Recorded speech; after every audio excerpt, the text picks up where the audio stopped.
They arrive at sunset, silhouettes dotted across this stretch of land in eastern Syria's vast desert, littered with trash.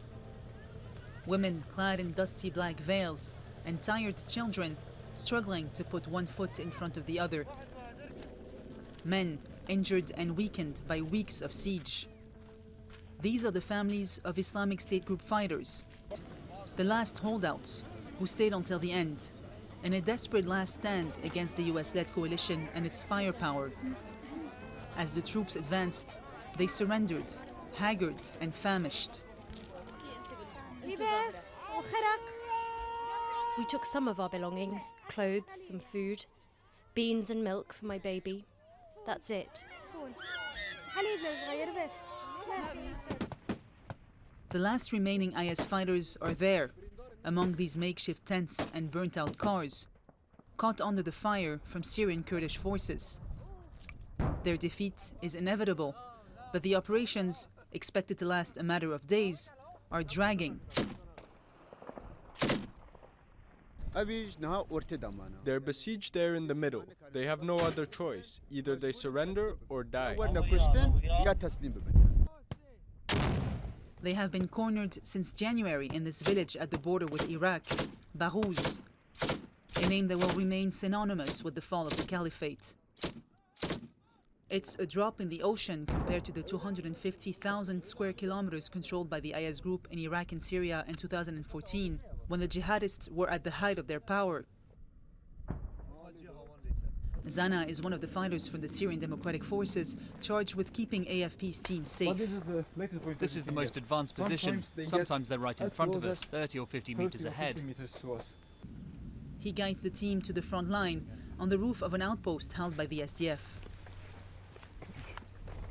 Within sight, ghostly silhouettes move furtively between tents, the last remaining jihadists. Their black flag still stands. Okay, we're not here under the village of Baghouz on the banks of the river, and after this point, which is like these buildings over there, which is like 200 meters away from us, are still under ISIS control.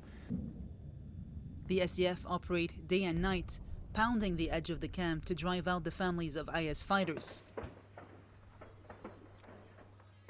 They're exhausted. They've been fighting the Islamic State group for more than 4 years.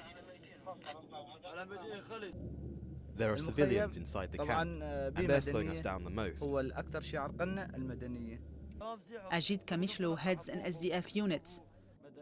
At dawn, his men are struggling to advance inside the camp. To clear the way, he orders an airstrike. Tell me what is going on and give me the coordinates. The number of people killed by coalition strikes will likely never be established. A stone's throw away from the fighting, evacuations continue. Every day, dozens of trucks leave Baghouz, filled with despondent men, women and children. Overall, more than 53,000 people have left the holdout, a number that has exceeded expectations. No, it's not a defeat. It's nothing. The bravest of them all are still there. Only the cowards have left. But God willing, those who stayed will be victorious. At the sight of journalists, some women become violent. This one just shoved AFP's camera. Others scream IS group slogans. Get out of here. Get out of here, you swine. As soon as they get off the truck, men and women are divided into separate groups. Even the youngest children are searched. Every piece of clothing is carefully inspected. The fear of a suicide attack is on everyone's mind. At the moment, there are divisions. Some people want to leave and others want to stay. And those who want to stay are trying to hold back those who want to leave, but to no avail.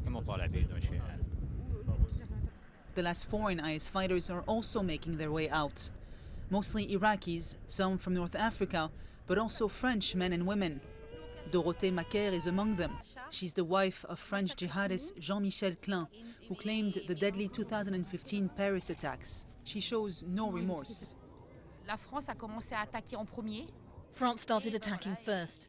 It's sad because, as I always say, there are always innocent people caught in war.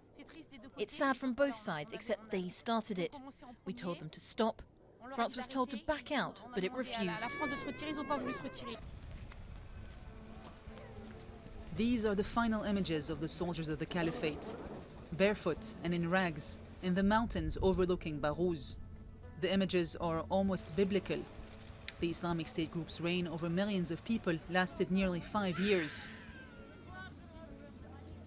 Now, on one of Baghouz's last standing buildings, the Kurdish forces have raised their victory flag.